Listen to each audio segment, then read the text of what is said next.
Hola, yo soy Pau. Y yo soy Pato. Bienvenidos a la cuarta temporada de Inercia Podcast. No olviden suscribirse a todos nuestros canales, entre ellos YouTube y todas las plataformas de podcasting, así como nuestras redes sociales. El impacto crea movimiento, solo hay que iniciarlo. Imagina que cada azotea de tu ciudad albergara un pequeño ejército al lado, trabajando gratis por tu comida, tu aire y hasta el balance ESG de tu empresa. Hoy, en Inercia Podcast, platicamos con Federico Muñoz, urbanista, apicultor y cerebro detrás de Avejedario, el proyecto que instala colmenas en plantas y oficinas de grandes corporativos como BMW y muchas otras más para regenerar biodiversidad y de paso endulzar la economía. Federico nos contará cómo la renta de colmenas convierte techos olvidados en ecosistemas vivos y regenerativos, cómo un simple QR en un frasco de miel revela datos de impacto en tiempo real y por qué las abejas son la puerta de entrada más eficaz y deliciosa a la sostenibilidad corporativa. Prepárate para descubrir la ciencia de la polinización urbana, los KPIs que enamoran a los directivos empresariales y el gesto concreto que tú puedes hacer hoy para que tu ciudad zumbe de alegría. Pues bienvenido, Fede, a tu casa Inercia Podcast. Ya tenía muchas ganas de hablar de abejitas y de polinizadores. Y creo que para arrancar esta entrevista me gustaría hacer una primera pregunta. ¿Cuál es este recuerdo más vívido con una abeja que haya cambiado tu forma en la que ves y convives con la naturaleza? Bueno, es que sí me picaron alguna que otra vez de niño. Más bien ya fue como más de adulto, ya cuando empezamos con lo del negocio, que fue como cambió nuestra relación y porque empezamos con un proyecto productivo cualquiera así tradicional de abejas igual a miel, viendo a las abejas como una producción de ganado.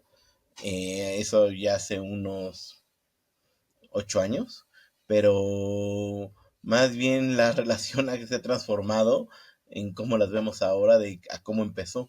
Porque realmente esta empresa inició con un proyecto tradicional de miel, no con la visión que ahorita tiene. Más bien fue una transformación y de ahí cómo le encontramos el gusto y la pasión a las abejas. Si te preguntaba cada cuánto te pica una abeja, ¿qué contestarías y qué lección sacaste de ese último piquete? Pues igual yo lo dije mal, pero las abejas no pican porque no tienen pico. Te pica un pato, te pica un ganso, bueno, no sé si tienen dientes, pero una abeja aguijonea. Entonces no me ha picado una abeja, me ha aguijoneado una abeja y no todas las abejas tienen aguijón. Entonces, pues casi siempre, ¿no? Es como aprender a andar en bicicleta. Si no te caes, pues nunca aprendiste a andar en bicicleta. Lo mismo con las abejas. Si eres apicultor y no te han aguijoneado alguna vez, pues difícilmente creo que puedas ser apicultor. Me encanta. ¿Y tienes alguna última lección que hayas aprendido de esa aguijoneada?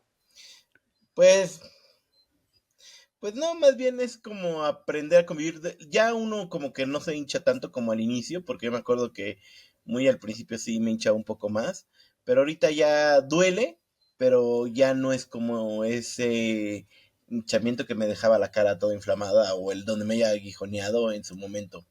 Y ahorita es más, pues más tranquilo, por así llamarlo, ¿no? Ya como que te vas acostumbrando.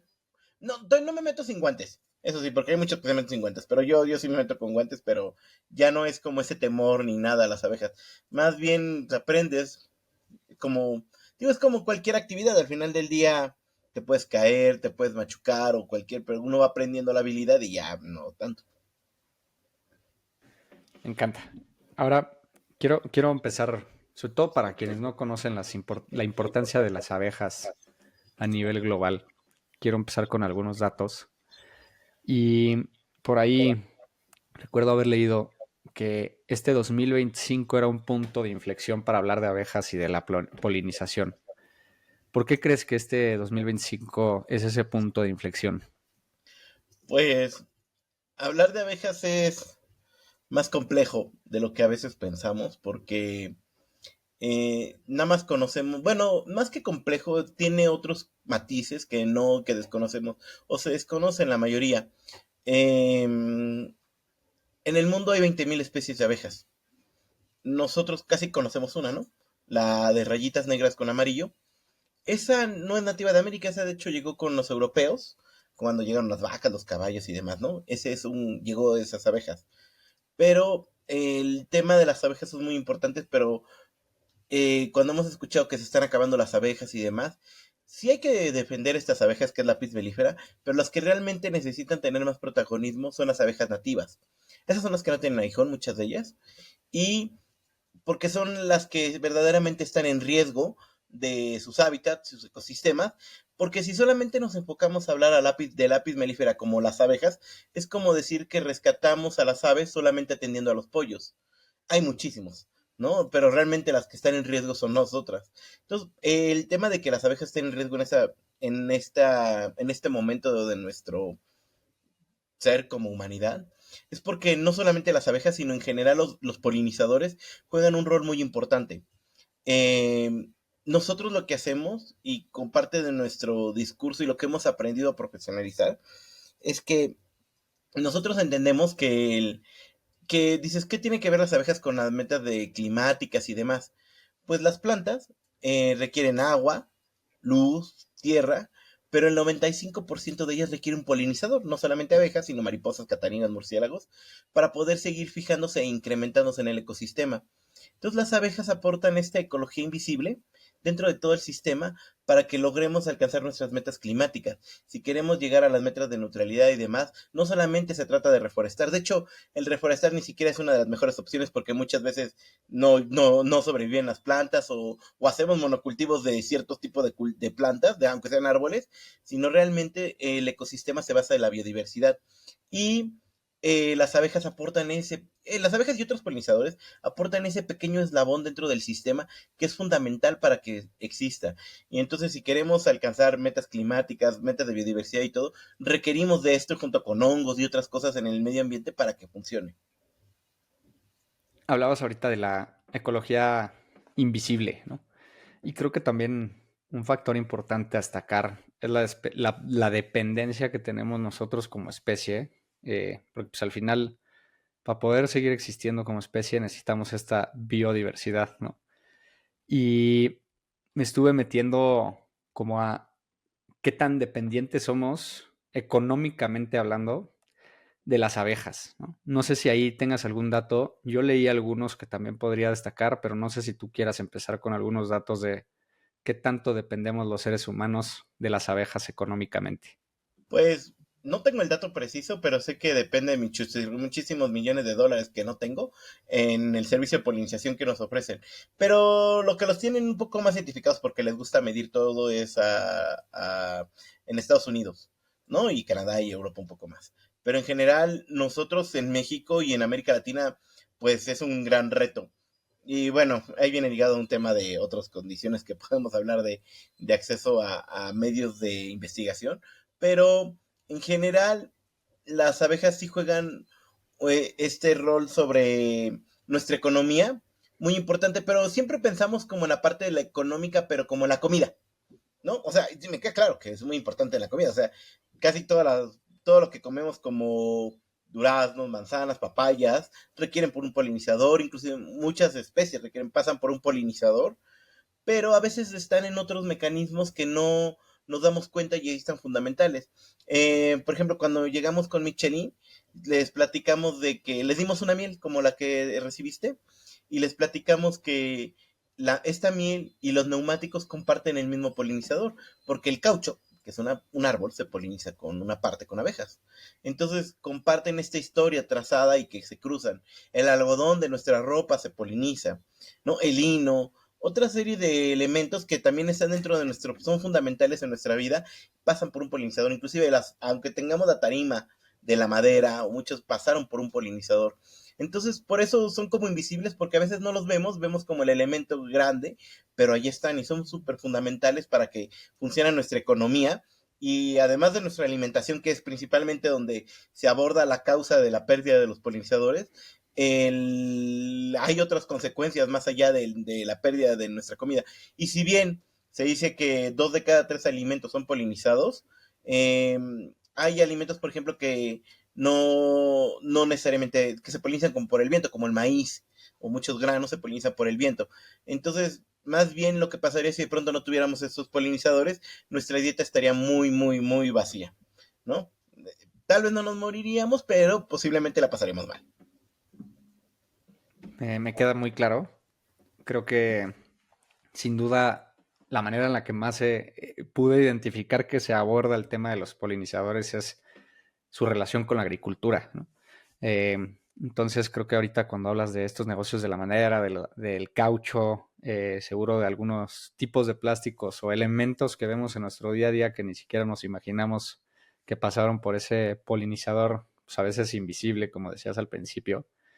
Y creo que de estos datos, nada más para dejarlos claro, igual por si alguien nos escucha y quiere complementar con algunos otros datos ahí en nuestras redes sociales.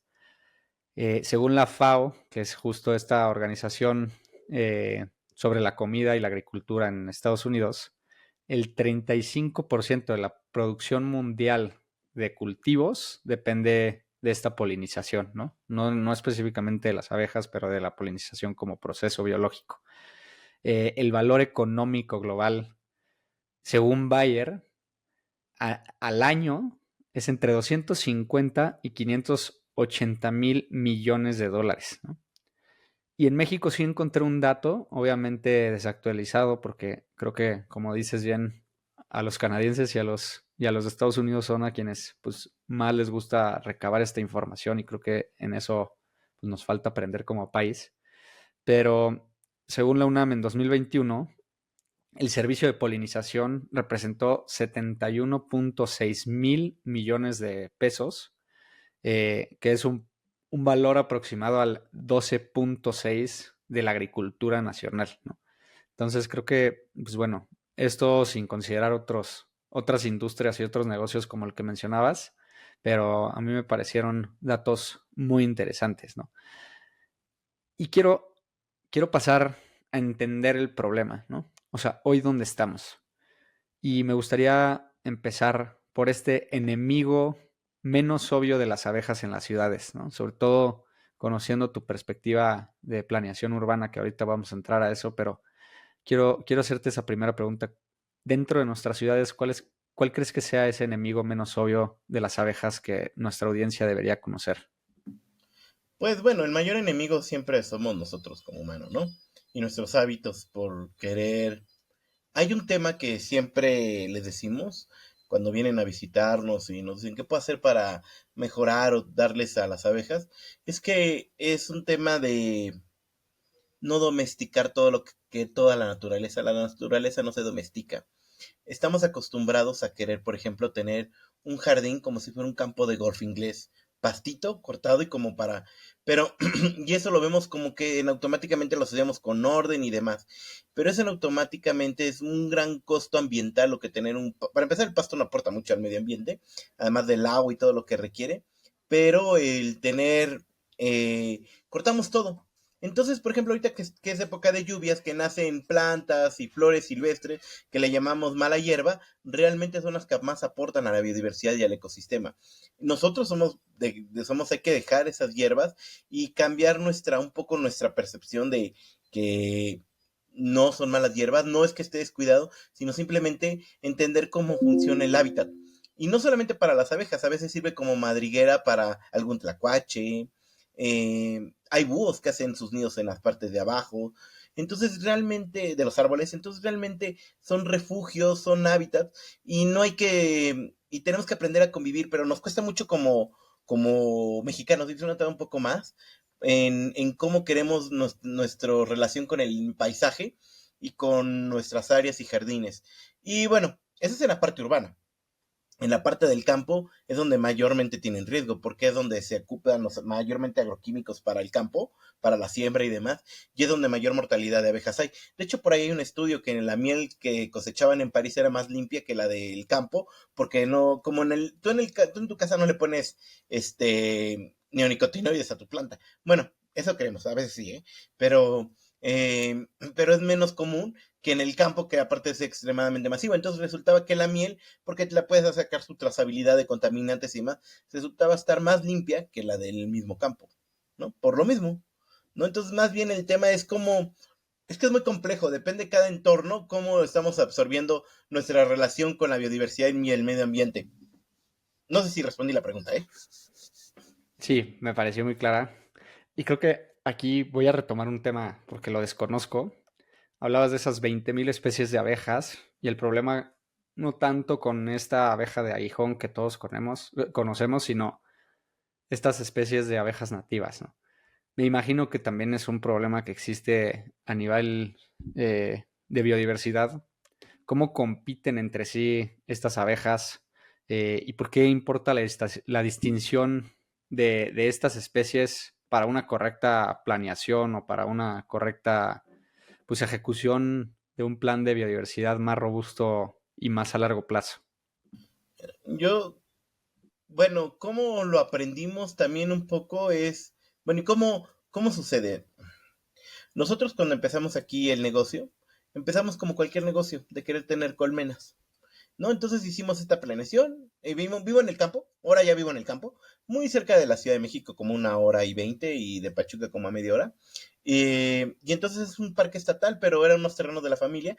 Y como cualquier, digo, era Godín, entre semana y demás. Y como cualquier negocio, pues es igual a miel, ¿no? Entonces metimos colmenas aquí en el espacio. Metimos hasta 60 colmenas más o menos, pero cosechamos una cubeta de miel. Eso es como un catalizador en toda la forma en lo que llegamos a tener como negocio y la relación que tenemos con la biodiversidad.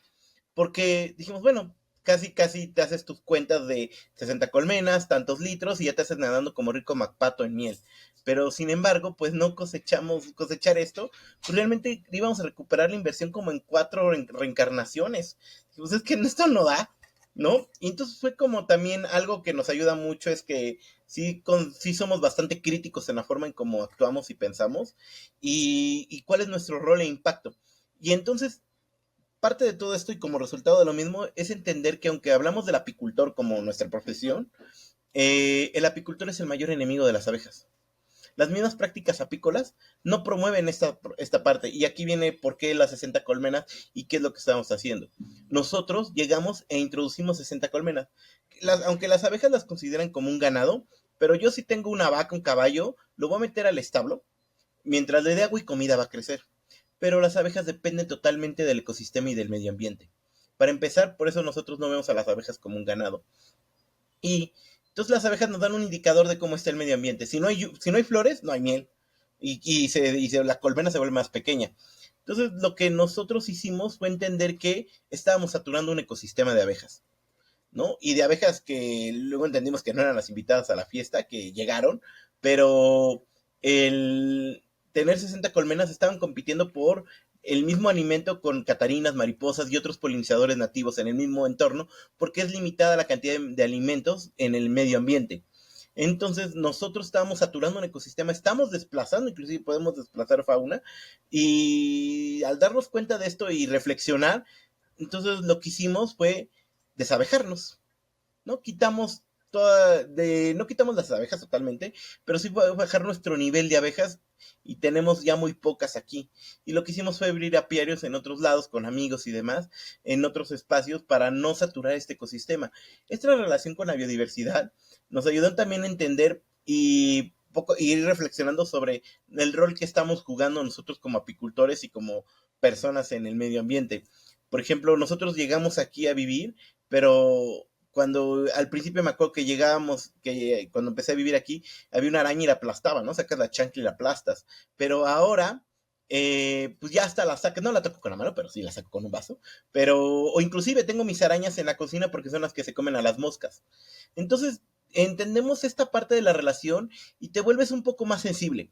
Pero no por ser apicultor, porque conozco muchos apicultores que no necesariamente son los más sensibles, sino más bien por entender este rol de cómo van funcionando el medio ambiente.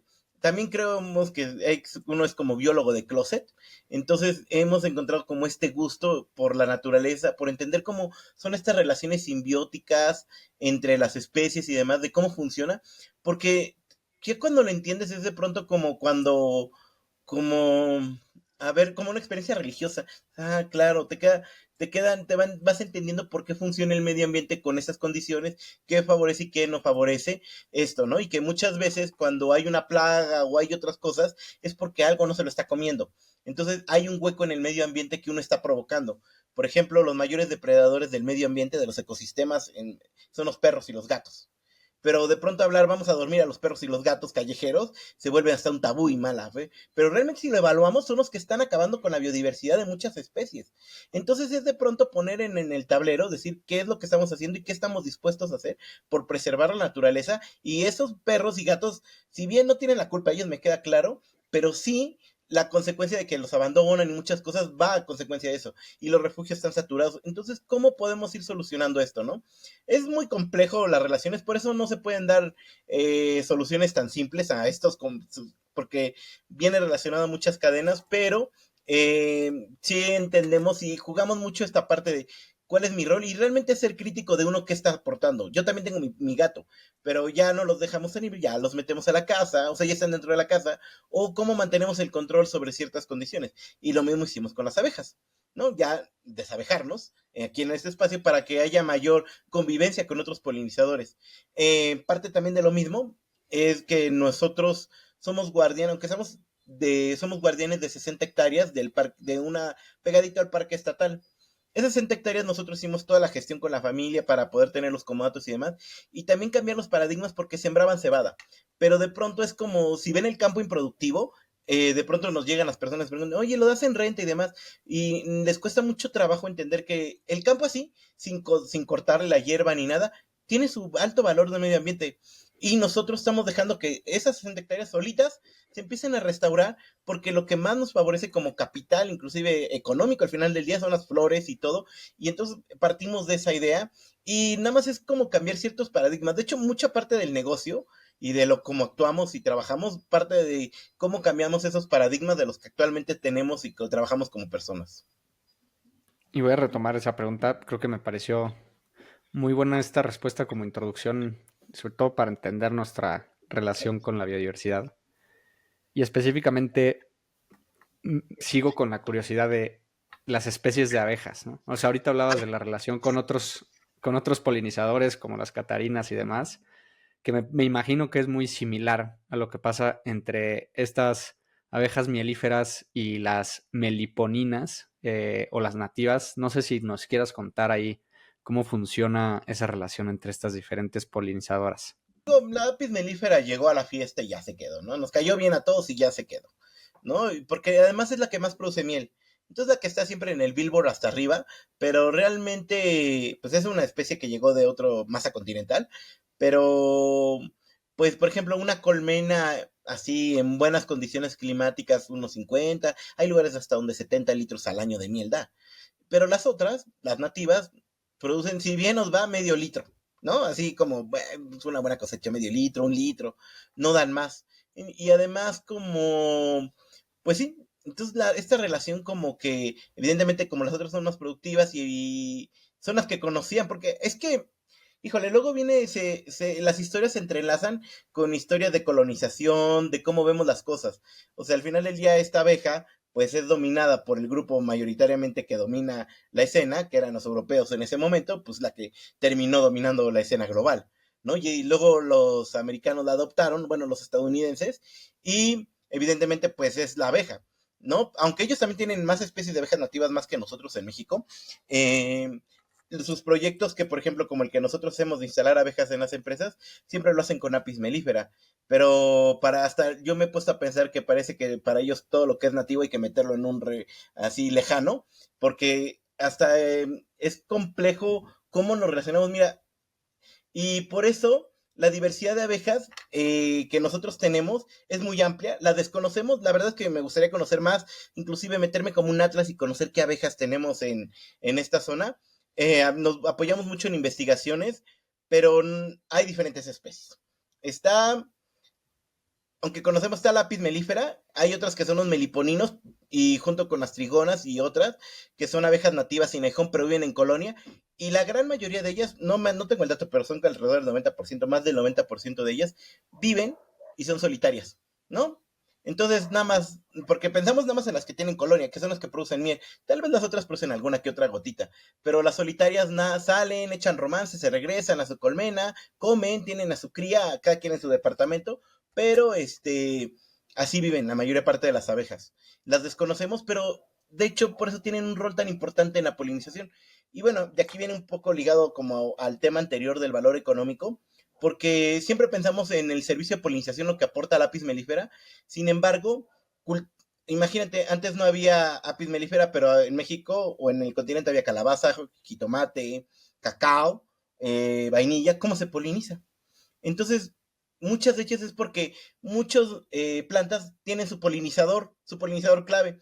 Por ejemplo, la calabaza, que es una curcubitácea, junto con el chilacayote y otros, tienen una abeja que se llama Peponapis. La calabaza es una flor muy, muy madrugadora. Entonces, esta abeja va y poliniza. Luego hasta se queda a dormir ahí, ¿no? Porque a mediodía ya cerró la flor. Poliniza porque se especializó y desarrolló las habilidades para polinizar las curcubitáceas. Así, por ejemplo, la misma para el jitomate, la misma para el aguacate. La vainilla es otra que está en riesgo, que es una gulosa. Entonces, pero por eso es importante la diversidad de abejas nativas. Porque realmente, si bien las otras nos apoyan y sí están aquí, las que necesitamos preservar y cuidar son también a las otras abejas y hay las que hay que visibilizar, ¿no? De eso se trata un poco también toda la idea del abejedario, o sea, como entendemos que sí hay una abeja, yo soy apicultor de Apis mellifera, pero también reconozco que hay otras abejas, ¿no? Y es como parte de reconocer también que nos gusta asociarlo a todo porque, por ejemplo, este emprendimiento está junto con mi esposo, que es Hugo, y yo, lo tenemos, pero al final del día entendemos y lo podemos extrapolar a la lucha de los derechos LGBT, de que hay que visibilizar las otras divergencias, porque también están ahí presentes, pero hay que darle su lugar. Lo mismo pasa con las abejas a su escala, ¿no? O sea, no todo es la heteronorma de la abeja Apis mellifera, sino realmente es muy diverso el complejo y es lo que le da ese aporte a la biodiversidad y hace que funcione el sistema. ¿Tienes alguna especie de abeja favorita? Pues hay unos que luego me gusta ver, que son azuglosas, porque parecen como bocho tuneado, porque son como metálicas. Entonces se ven muy, muy bonitas. Hay unas abejas carpinteras que hacen que recortan las hojas y las hacen como uno de esos, como esas comidas árabes, que son como un taquito de parra, así hacen sus nidos. Hay una frase que le atribuyen a Albert Einstein, ¿no? Que dice que si nos quedamos sin abejas, la humanidad se extingue en 3 días. Digo, en 3 años. Pues no, ni siquiera saben si él la dijo, pero está bien porque ayuda a la publicidad. Pero realmente, pues no solamente las abejas, es que es todo el tema de polinizadores, la importancia que tienen. Y el riesgo está a veces es tan tangible, pero bueno, lo que platicamos en Invisible. ¿Cuándo te acuerdas que hace algunos años ibas en la carretera y el parabrisas se te llenaba de insectos? Ahora ya no sucede casi, ¿no? Entonces son de esas cosas como que tenemos ahí una red flag, como que, ¿qué está pasando? Y muchos vienen de nuestras mismas prácticas porque queremos siempre más, barato y todo el año. Entonces, hay que evaluar de nuestros hábitos, por ejemplo, si queremos mangos en diciembre, de algún ecosistema estamos matando o algo está siendo afectado, ya sea población humana o de medio ambiente, para poder tener eso disponible todo el año a un buen precio y económico, porque no es natural, ahí sí no es natural tener alimentos disponibles, esa cantidad de disponibilidad todo el año. Algo estamos forzando siempre, consumiendo agua o recursos para que esté disponible todo el año y que nosotros en el supermercado lleguemos y nos sirvamos limones, muchas cosas, porque perdimos la temporalidad de las cosas. Entonces, esos son de los grandes riesgos, ¿no? Y que de pronto un día se me antoja hacer un pastel de plátano en febrero, pues no debería ser normal, ¿no? Porque no habría plátano en esa fecha, deberíamos de esperarnos a la temporada. Me O parece muy claro. también la huella ambiental, que porque si lo traen de Sumatra o el Costco debe ser lo menos huella ecológicamente amigable, ¿verdad? Pero traer así cosas de la uva de California, cosas por el estilo, es altamente, no es como que muy eco-friendly. Creo que con esto nos da una buena perspectiva del problema que enfrentan las abejas y diferentes polinizadores. Y me quiero enfocar en la siguiente pregunta en ti, en Federico. ¿Cómo empezó todo este trayecto? Ya nos platicaste de estas primeras 60 colmenas y cómo se fueron desabejizando. Pero tú tienes una trayectoria de planeación urbana. ¿En qué momento cruzas en tu camino esta planeación urbana con la apicultura en tu carrera? Pues yo creo que eso nos ayudó bastante a entender qué es lo que hacemos ahora como negocio. Bueno, también tengo una maestría en responsabilidad social. Y eso también le sumó un granito más a toda la idea. Pero cuando empezamos con lo de las abejas, Hugo decía, que había un espacio muy grande y dice, quiero meter vacas, caballos, él es veterinario, y yo dije, yo no quiero andar limpiando caca. Entonces terminamos, y en eso, en el camino encontramos a las abejas. Dije, esto es como ir a un viñedo. Hay limpio, no hay olores desagradables, todo está bonito, ok. Pues empezamos con las abejas. Y aún así yo todavía las veía como medio lejanas, no las sentía así como, pues sí, ya había tenido abejas, no me daban miedo ni nada, pero dije, qué bonito y sí, me está lindo. Pero hay un momento clave que voy entendiendo la relación entre nuestros hábitats humanos y el de las abejas, porque pues ya con esto, en uno, por ejemplo, como urbanista, de hecho todavía actualmente hay temas que apenas sí están como, al menos ya están en la conversación, ya están la escena pública, como por ejemplo espacios públicos para primeras infancias, para mujeres, y hay unas luchas ya ganadas y demás. Sin embargo, hay una cosa que nunca me he topado, muy poco, y de hecho me lo he encontrado así en internet como a cuentagotas, o de pronto es como cómo diseñamos espacios para el hábitat, ¿no? Para la fauna. Porque dentro de nuestros espacios, no sé dónde vivas tú, pero luego hay cacomixles en la ciudad, ¿no? Tlacuaches, abejas y otras especies, pero dónde están habitando y de qué se están consumiendo y cómo, inclusive los osos que bajan allá de Chipinque en San Pedro, en Monterrey y demás, o sea, cómo le estamos creando estas hábitats o porque ya están conviviendo con nosotros. Entonces es como entender cómo hay que también agregar un componente más al diseño urbano y que al final del día ya no siento que haya estudiado urbanismo y termine haciendo otra cosa, sino realmente sí tiene una correlación que no había visto, más bien me abrió el panorama para entender, claro, aquí es el camino. Otro de los caminos que hay dentro del urbanismo, de cómo de planificar y diseñar espacios y cómo poderlos aportar para que funcione el medio ambiente, ¿no? Porque digo, no me ha tocado y un poquito había unos alemanes, creo que en la Universidad de Múnich, los que hablaban de Animal Aided Design, pero son pocos realmente los elementos o componentes. Inclusive, también tomé una maestría en paisaje y parte del discurso, nunca hablábamos de estos, nunca se habla de estos temas. Hablaban de las plantas y todo, pero al final del día, pues lo que platicamos, faltan estos componentes invisibles para que funcione todo el sistema, porque no todo lo puedo mantener químicamente siempre verde. Y creo que de alguna manera ahorita estás platicando cómo llevas el conocimiento de la planeación urbana a el negocio de la apicultura o la relación con las abejas. Pero de alguna manera ya nos hiciste entender que también las abejas te han enseñado al contrario, ¿no? Entonces, me gustaría hacerte la siguiente pregunta. ¿Qué habilidad crees que te enseñaron las abejas que ninguna maestría o ningún maestro te hubiera enseñado y cuál es esa habilidad? Estoy materializando la pregunta porque, a ver, ¿qué? Que no me han enseñado, pues, bueno, de por sí cuando uno sale de la escuela no es que salga sabiendo, la verdad, la mayoría de las cosas uno la aprende ya en la vida profesional, y eso yo creo que en cualquier carrera, no solamente en urbanismo, ¿no? Lo vas aprendiendo más en la vida y conforme vayas tú adquiriendo experiencia. Hasta habría que poner en papel del juicio el rol de la universidad, cómo funciona. Entonces, más bien es cómo hemos entendido esta parte digo, como ese biólogo de closet, de entender estas relaciones entre las especies y cómo funciona. Eso es lo que más he aprendido, pero es que hemos aprendido mucho, ¿no? Y que algo que puede extrapolar, al final del día, también luego está muy romantizado la de, como cuando te ponían tu sellito en escuela, de una abejita trabajando y demás, y está como de cierta forma muy romantizado de que, las abejas trabajadoras y todo, pero ya cuando lo entiendes, pues sabes que son un rol que vienen, pues ya como precargado en el sistema, pues así están, ¿cómo se llama? Cuando, pues, las abejas cumplen una función ya predeterminada dentro de la colmena, ¿no? Y no es que tengan una libertad de escoger, sí, y también de que no es que sean una sociedad pacífica, el medio ambiente siempre te exige una lucha por los alimentos y los recursos, entonces van y pueden atacar otra colmena y demás, o sea, el medio ambiente es así, la naturaleza es así, pero más bien es entender de que no hay que romantizar, porque luego tendemos a romantizar mucho la naturaleza y las cosas, sin embargo, pues son seres que están igual buscando recursos y cómo sobrevivir y trascender en el medio ambiente.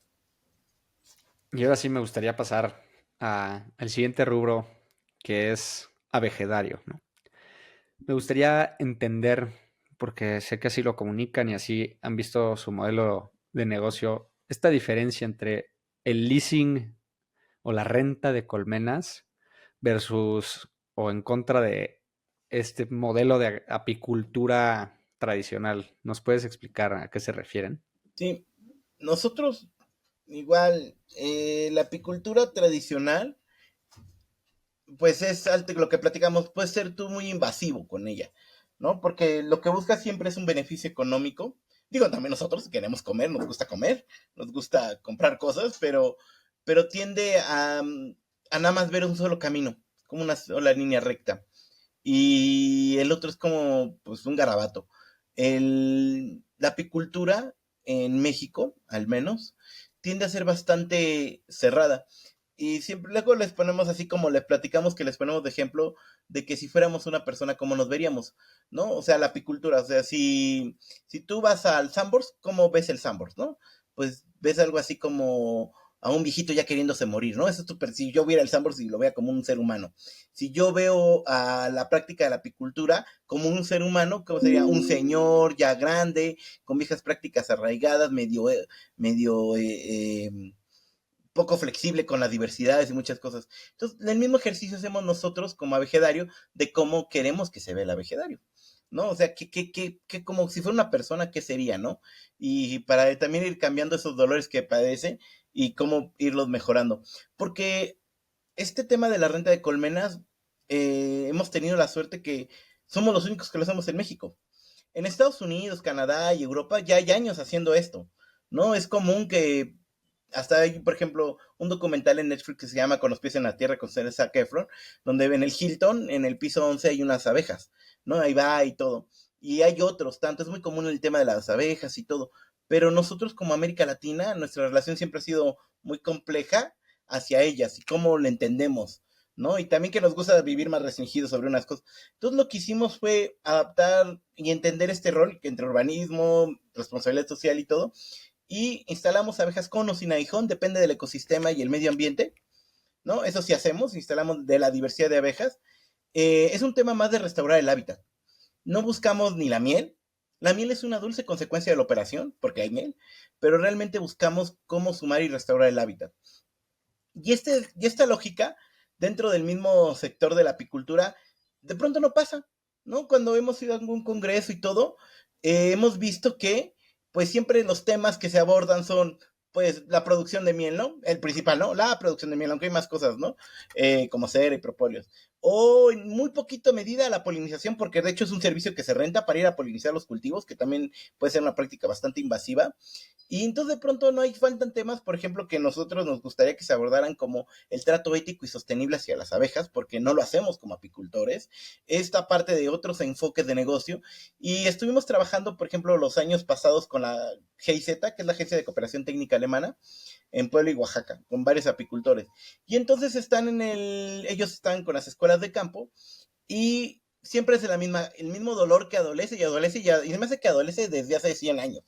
¿No? De que les compran muy barata la miel, que el intermediario y demás. Entonces la mágica solución, como si, dicen, vamos, llega el técnico de campo y dice, vamos a hacer, ¿cómo vamos a solucionar esto? ¿Y cuál es la solución que entre todos se les ocurrió? Vamos a hacer jabones, champús, o algo dulce, o confitería de la miel. Sin embargo, pues imagínate cuando de pronto están ahí en la sierra del norte de Puebla, o en Oaxaca, en la montaña y todo, y de pronto conseguir los insumos. Además que te genera otra cadena de suministros que no tienes la capacidad. Se termina volviendo un taller de convivencia, pero lo mismo hubiera sido ir a tomarnos una cerveza que, a ver, que el taller, o sea, aporta, pero realmente no tiene otro mecanismo de cómo sacas la mercancía ni nada de la miel.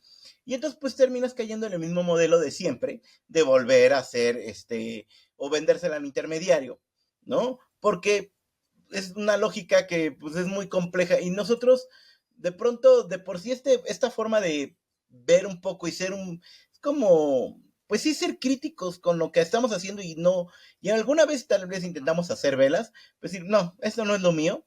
Pues ahora sí fue meterse a internet, conocer un poco, porque realmente no hemos tenido que conocer la oportunidad de un proyecto en vivo como los que suceden en Estados Unidos o en Canadá de abejas, nada más lo hemos visto y demás, pero fue entender cómo lo podemos aterrizar en México, porque hace falta, y de hecho hace ya tanta falta que muchas empresas luego nos buscan. Ya llegan, y en un año crecimos, no sé, es que pasamos de tener 2 colmenas a 89 en un año. Pero en renta, pero por ejemplo, empresas como BMW, la planta que tienen en San Luis Potosí, alguna vez, porque los directivos van a Europa o Estados Unidos y ven las abejas que tienen ahí, porque es muy común ver las abejas, ¿no? Vas, las ven y nadie está corriendo ni miedo ni nada. Y entonces de pronto dicen, hay que podemos tener abejas, pero llegan a un mercado donde de pronto a ver si el apicultor te factura. Bueno, vamos a suponer que te factura. Hacerte un proceso de due diligence, además de las empresas, no es nada sencillo. Requiere muchos protocolos, certificaciones y demás. Y luego que más o menos hablar el mismo concepto de ESG y todo, pues se vuelve todavía, le vas agregando más complejidad. Entonces, todo eso lo convertimos como en oportunidad porque nos da la ventaja competitiva, no es nuestra barrera de mercado, que ya la libramos, porque nosotros seguimos siendo los únicos que lo hacemos en México, a esa forma, ¿no? Y lo cual, pues está pues muy bien, esperemos que no dure mucho tiempo el gusto, ¿verdad? Pero para no tener una competencia, pero realmente eso ha sido la gran ventaja, eso es nuestro gran diferenciador. Y bueno, parte de lo mismo en este tema del ESG es que, por ejemplo, nosotros no es solamente tener la colmena, porque al final del día también entendemos que pues las abejas aportan esto, lo que les comentaba de tener cómo favorecen la captura de emisiones y todo en esta ecología invisible, pero ¿a qué le sirve un negocio, a una empresa tener abejas? Digo, más allá de que pues, se ven bonitas en la decoración, sino realmente cómo la podemos integrar dentro del modelo de negocio. Entonces, además de la renta, les entregamos 100 frascos de miel por cada colmena, se los brandeamos para regalos corporativos, simplemente el café de la oficina. Eh, Hacemos una cata de mieles con los colaboradores porque cuando nos desabejamos tuvimos varios apiarios, porque además la miel que consumimos muchas veces es una miel estandarizada, industrializada, pero la miel es como las chelas, hay de muchos colores y sabores, en esas mismas tonalidades. Y la, la miel, bueno, y les entregamos un reporte de estrategia CSG alineado al GRI 101 en biodiversidad, con el cual, pues, si tienen certificaciones y todo, le ponemos, si tú aportas al sistema, ve, no me acuerdo ahorita, el 6.2 de esto te sirve para tu reporte, o a la ISO 14 que también aportan, o ciertos, es la ISO, el GRI, bueno, nos basamos en el 101 de biodiversidad, pero el GRI en general, la ISO, ahí se me olvida el pacto, y había otro, con el cual vamos alineando para cuando reportan, el de empresa socialmente responsable, cuando reportan se les facilite, porque nosotros son nuestros aliados, porque queremos que esto crezca, ese se lo entregamos una vez al año, y no solamente hacemos esto, sino como creamos todo un ecosistema alrededor de la abeja, para que las personas no digan de las empresas que, pues ahí tienen abejas, ¿no? Cuando vamos a las revisiones los invitamos a conocer las abejas, ¿no? Vamos, nos programamos, o llevamos traje, o si son sin aguijón, pues así se las mostramos, siempre hay curiosidad quién es la reina, cómo funciona todo este medio, porque desconocemos la función del zángano, o muchas otras funciones de las abejas, y además les hacemos una página alojada en nuestro sitio de internet donde pueden ver cómo va el crecimiento de la colmena. Entonces, y les vamos explicando que si hay mayor cría en vez de alimento, hay mayor disponibilidad de flora en el ecosistema, lo cual se traduce a mejores condiciones ambientales. También tenemos un indicador base que le llamamos Eco 4, que medimos este aporte que nos están haciendo las abejas en CO2 y en huella hídrica a través de las plantas. Entonces, todo eso lo tenemos ahí publicado y nos basamos mucho en esta parte, ¿no? De cómo poder sociabilizar y que se vayan creando más conexiones entre las personas y las abejas. Creo que me hiciste imaginar muchos escenarios en estos corporativos y entender mejor cómo funciona pues, la renta y este modelo de negocios para que la miel sea ese producto o cereza en el pastel que pues es no me acuerdo cómo lo dijiste, pero me pareció muy, muy buen concepto. Y pues quiero ahí meterme en la profundidad en algunos de los temas que tocaste, empezando por este Eco 4, ¿no? Si tuvieras que explicar el Eco 4 en un minuto, ¿cómo lo explicarías y por qué su importancia? Pues es nuestro indicador base para poder medir el efecto polinizador que están teniendo las abejas en la restauración y conservación de los hábitats, y también en cuánto están aportando a la compensación de emisiones desde su ecología invisible.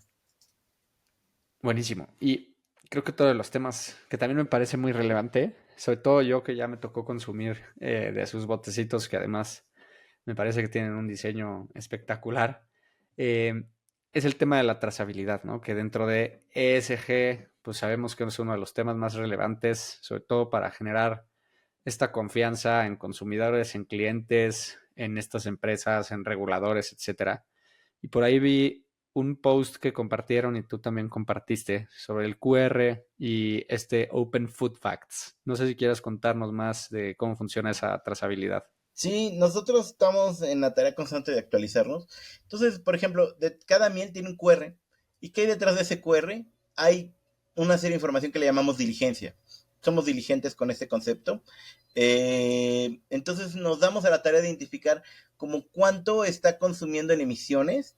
Esto es principalmente en los traslados, de ir a los apiarios y todo, ¿no? Nos apoyamos en una herramienta de cuánto consumimos en gasolina, de acuerdo al modelo del vehículo, y de ahí nos saca un monto, porque en general es donde más se nos va. ¿Cuánta agua consumimos para poder nosotros poder tener ese frasquito de miel? Y cuántos residuos generamos, porque al final del día el frasco pues viene emplayado o depende cómo venga, pues todo eso genera al final del día residuos. Entonces, en esa parte viene. Luego tiene otra parte donde eh, estamos igual integrando como qué más puedo hacer con mi miel, pero un tema más como maridajes y esta parte, porque aún así la miel nos sigue gustando mucho. De hecho, tenemos una parte de nosotros aquí en las instalaciones que hicimos una alianza se llama La Combi Rosa. Ellos hacen comida funcional, entonces hay un food truck, entonces para eventos y todo, aquí en este espacio que tenemos aquí en Hidalgo, para explicar el tema de la funcionalidad de la miel y esto es lo que te platicaba, que estamos acostumbrados a una miel más industrializada. Y bueno, eso lo ponemos ahí. Y también Open Food Facts es una plataforma de datos abiertos que uno se registra voluntariamente para poder decir cómo están mis alimentos, ¿no? Qué están aportando, y ellos sacan igual sus indicadores de cómo estás en azúcares o eso, ¿no? Evidentemente la miel sale alta en azúcar porque es todo azúcar. Bueno, son miel, pero pues pero es como una buena azúcar, por así decirlo, un buen dulce, ¿no? Entonces, y los publicamos y los estamos constantemente actualizando, ¿no? Sí nos damos a la tarea para como este compromiso de ser más transparentes y diligentes en el concepto de la diligencia como labor del Green, ¿no? De ser responsable de tus actos. Y si yo como consumidor quisiera comprar un botecito o tener mi suscripción mensual de miel, ¿ustedes tienen ese producto para nosotros como consumidores o solamente si formo parte de estas empresas de las que mencionabas? Pues sí, sí puede acceder a nuestra miel, o sea, no estamos limitados. Lo que pasa es que algo que también tenemos es de que como nuestros lotes son pequeños de miel, es que cosechamos 3 cubetas, que son como 60 litros o un poco más, un poco menos. No siempre hay mieles todo el año, nada más se cosecha habitualmente una vez al año. Entonces, además cada miel le damos una identidad, porque eso sí nos gusta, que todo se vea muy bonito. Entonces, por ejemplo, la miel de aquí de Hidalgo, donde estamos, le llamamos 2 espíritus, porque nuestras abejas visitan el aguamiel, que es cuando el tlachiquero, que es la persona que hace el pulque, raspa el maguey, y sale ese néctar, que es el aguamiel. Entonces las abejas van al aguamiel, y entonces el espíritu de la abeja y el espíritu del maguey. Por eso le llamamos 2 espíritus. Cada miel tiene una identidad propia. La de Oaxaca, que le llamamos susurros, es porque cuando tú entras a esa parte de la selva baja, ahí en la Mixteca Baja, en Oaxaca, tú escuchas los susurros de las cigarras, de otros animales en la selva. Por eso se llama susurros. Cada uno tiene una identidad. Entonces, pero las mieles se pueden conseguir hay una tienda en Ciudad de México que se llama Margarita Naturalmente. Ahí las pueden conseguir. Hay una en la Roma, en Indavista, en Tasqueña, creo. Son 5 tiendas las que tienen ellos, ¿no? Para poder consumir nuestras mieles. O a veces nos las piden y sí se las damos. Nuestro fin, que es algo muy importante, nuestro fin ideal no es llegar a un supermercado. Porque al final del día, si llegamos a ese supermercado, posiblemente llegamos a hacer las prácticas con las que empezamos combatiendo, bueno, no combatiendo, pero con las que no consagramos. Entonces nuestro fin es, la miel se nos va, hicimos bastante miel con las empresas, O sea, imagínate, son 80 y tantas colmenas, por 100 son 80,000 frascos, ¿no? No, 8,000 frascos, ¿no? 8,000 frascos. 8,000 frascos también. Entonces ya, Eh, como voy una... a pasar a, Me voy a pasar a un siguiente tema, que es pues el de estas empresas, ¿no? Porque creo que los ejemplos me parecen muy claros y muy interesantes. Ya hablaste de Michelin de alguna manera, sobre todo para que ellos entendieran que las abejas también son importantes para ellos. Ya hablaste también de las colmenas en la fábrica de Querétaro, sí, no me acuerdo si era Querétaro, pero bueno, de BMW. No sé si me está faltando algún otro ejemplo de empresa que tenga algún problema distinto y que lograste resolverlo. No sé si ahí quieras contarnos algún otro caso.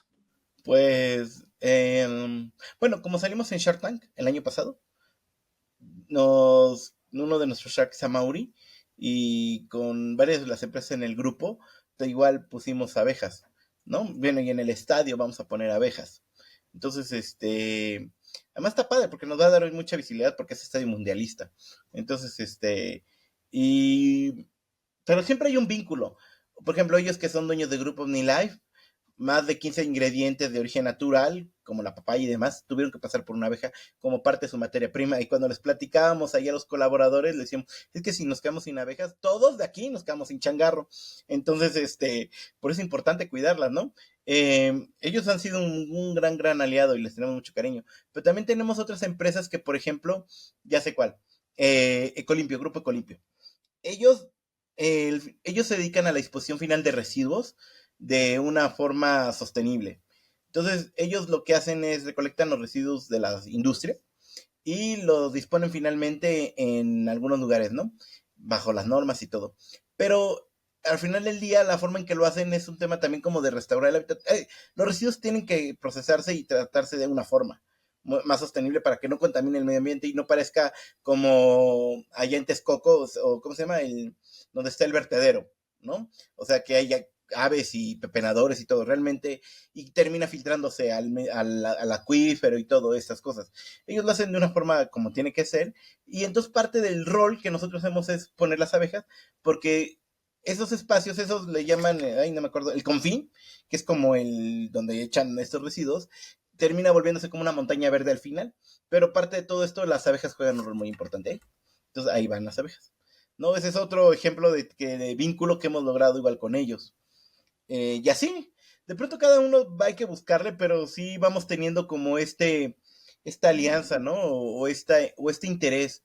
Muchas veces también es porque, digo, lo vieron en otros lados y les gusta, o como de pronto les suena novedoso, como decir, ay, abejas, ¿cómo? Y ya que ven que es en aguijón, o depende, pues la mayoría son sin aguijón las que ponemos, entonces son, ¿cómo funcionan y todo? Y porque al menos algo que sí nos ayuda es que la percepción de las abejas ya cambió. Ya no es como a principios de los 90 que sal corriendo porque viene la abeja asesina, sino ya saben que sin las abejas no tenemos muchos insumos en la vida, ¿no? No comemos. Entonces, ya al menos eso nos ha dado mucha apertura y son ahorita el ejemplo que se me ocurre, pero, bueno, también hay otro, ahorita que me acordé, perdón. Hay una tendencia global que en los parques solares pongan abejas dentro del parque solar, porque debajo del panel solar nacen flores, ¿no? Cae el agua y aparte conserva muy bien la humedad porque no siempre es del sol, entonces no se evapora tan rápidamente el agua. Entonces hay mucha flor debajo de los paneles solares. Entonces, tenemos el único, se llama Enel, la compañía es italiana, y tienen un parque solar muy grande en Tlaxcala que se llama la Magdalena 2, y ahí tenemos abejas, ¿no? En un proyecto que se llama Miel Solar y somos los únicos que lo estamos haciendo en América Latina, porque ya lo han hecho en otras partes, pero toda esa parte sí le hemos encontrado como vínculos, ¿no? Y así creo que cada historia podemos buscarle, pero por ahí, de las que me acuerdo ahorita. Y en estas empresas, digo, el ejemplo de Shark Tank creo que se cuece un poco aparte, pero ¿cómo es ese proceso de convencer a sus directores, no? Porque pues creo que hablando de todo ese due diligence y toda esa pues burocracia que necesitas hacer como emprendedor para que las cosas sucedan, no imagino algún KPI en específico que tú llegues con el CFO o el director de finanzas y le platiques y la persona de sustentabilidad. O sea, creo que son varias pláticas diferentes. No me imagino que tampoco sea un proceso único para todas las empresas, pero ¿Cómo pudieras explicar o quiénes son tus jugadores clave en las empresas y cómo te acercas a platicar por primera vez de este servicio? Una parte fue por lo que comentábamos, que por ejemplo cuando hicimos un proyecto con BACF, ellos tienen alas para el campo y nos invitaron a formar parte de la MEVIN, ¿no? Eh, una, entonces, ahí dentro de la MEVIN, pues son empresas que tienen un cierto compromiso, bueno, tienen compromiso con la biodiversidad, y ya cuando les platicamos y todos dicen, pues sí, y ahí, pues ahí, esa es una, ¿no? Como de ese acercamiento.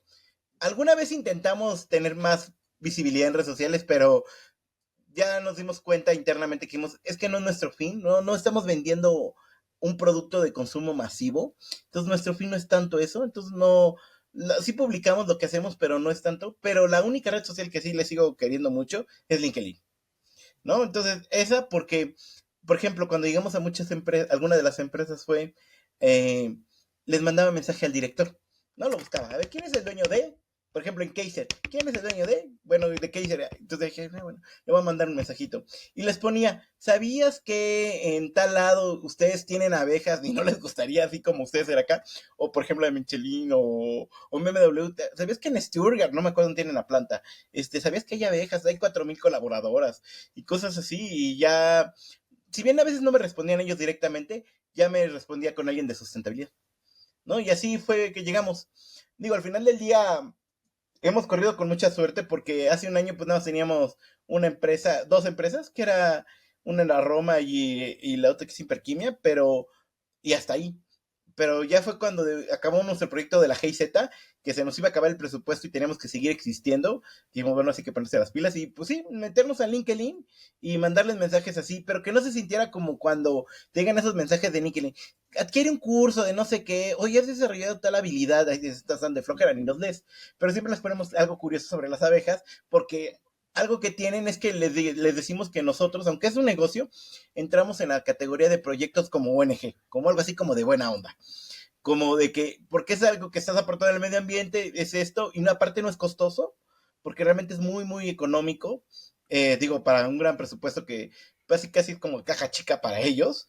Y pero sí entramos en esta parte porque ya cuando, por ejemplo, van los directores de las empresas, cuando vamos a las abejas, nos dicen, no, es que nada más tiene media hora y todo, pues nos acoplamos, pero luego se quedan 1 o 2 horas más porque estamos viendo las abejas, siempre te digo las dudas, cómo funciona, prueban la miel, y como es algo que no hacen del diario, pues evidentemente pues le echan más ganas y pues los terminan causándoles más gusto que de pronto si estuviéramos hablando como de números en Excel, ¿no? O sea, pues sí, digo, son necesarios, pero pues si están de flojera. Al otro que pronto, pues ponerte el traje o ver las abejas y explicarles, y es otra lógica.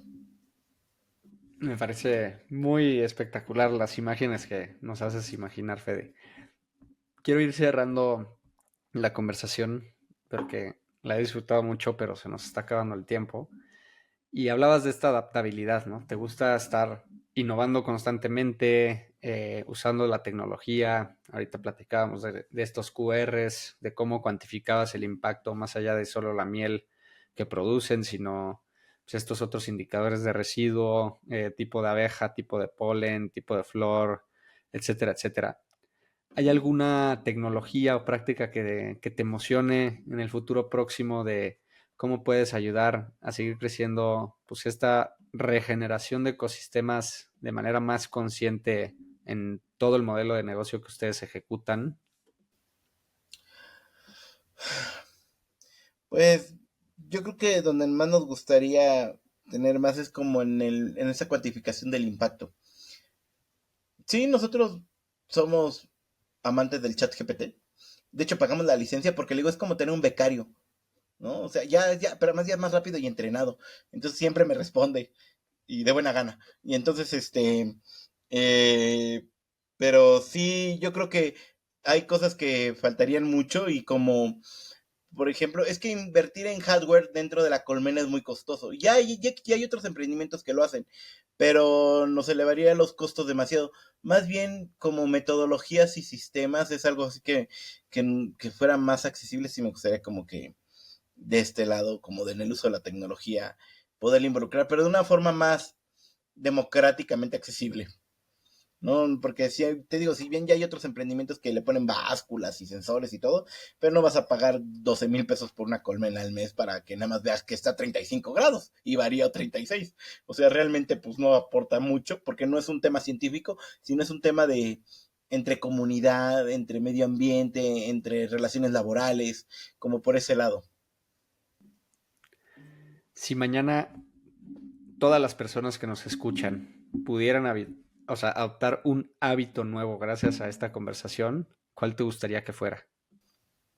Evitar calentar la miel cruda, porque si la calientas pierde muchas de las enzimas. Bueno, siempre le decimos eso, ¿no? Pero un hábito es que dejen el... Bueno, esa es la que le decimos para cuando coman miel, no la calienten. Pero el no domesticar el paisaje. Porque siempre nos preguntan, oye, ¿qué plantitas puedo poner? Y que parece la lavanda la única solución existente en este planeta. Sin embargo, no tienes que hacer mucho, nada más no puedes. Deja que los ciclos pasen, ¿no? Fíjate un poco más en la naturaleza. Nosotros promovemos que ocupen esa plataforma naturalista, que es de código abierto para poder identificar de las plantas y todo, y llevar registros. Y además le sirve mucho a científicos y a otro lado que le está de tras bambalinas. Y realmente creemos que sí, no es tratar de domesticar el paisaje, es entender y convivir con él. Yo creo que eso es lo mejor, que no querer podar todo, ¿no? Y no querer, porque hay que valorar las consecuencias que tiene eso. Me parece muy bien. Y para cerrar, ¿algún libro, documental? Ya mencionábamos el de Besar el piso, Kiss the Ground en inglés, o experiencia que recomiendes para polinizar más ideas como estas. A ver, pues bueno, es que puede haber varias, ¿no? De hecho, más bien lo que les podemos hacer es que en la parte de Abejas MX tenemos un apartado que se llama Pupa, que es ahí en Pupa hay muchos materiales curados sobre películas, documentales, infografías y demás que hay sobre abejas. Digo, a mí me puede gustar B-Movie y realmente, pues sí, digo, no, evidentemente la historia no es la de la película y una abeja no me va a hablar, pero, y aunque ahí parece como la apicultora hermano, bueno, que realmente puede, si lo valoramos, pero más allá de otras cosas, pues pueden ver muchos, pues más bien yo los invitaría a que siempre reflexionar sobre el tema del rol que están jugando y que en el medio ambiente, ¿no? Yo, independientemente de la película, lo que vieran, porque el otro día estábamos viendo, estaba viendo esa de Twilight, y me acordé porque se sientan en el pasto y todo, y ya ahora que veo en el campo, digo, ¿cómo no le salió una víbora? No, a mí, yo no me acostaría así en el pasto. Entonces, pero ya porque ya lo vivo y lo entiendo. Entonces, muchas cosas, y era una película de medio X, pero sí, más bien es, pues, no tanto recomendar una película, pero sí disfrutar y ver, y observar, ser más observadores. Ocupar naturalista, eso sí lo recomendamos. Y naturalista, y es gratis. Pues Fede, agradezco muchísimo esta conversación. Se ve que eres realmente un apasionado del tema. Me encanta lo que están haciendo en Navegedario. Ojalá esto les permita seguir escalando con la misma visión, con la misma filosofía y también que muchos apicultores compartan las mismas prácticas. Te agradezco mucho tu tiempo y pues por último, si la gente quisiera seguirte en redes sociales, mencionar LinkedIn, pero no sé si tienes alguna otra que quieras dejar aquí también en la conversación.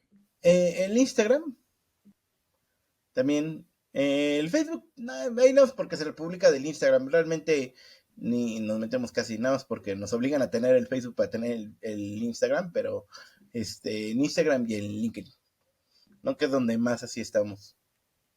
Pues muchas gracias, Fede. No sé si hay alguna última idea que quieras dejar. Si no, con esto creo que podemos dar por concluida. No, la verdad es que pues sigan a Inercia Podcast.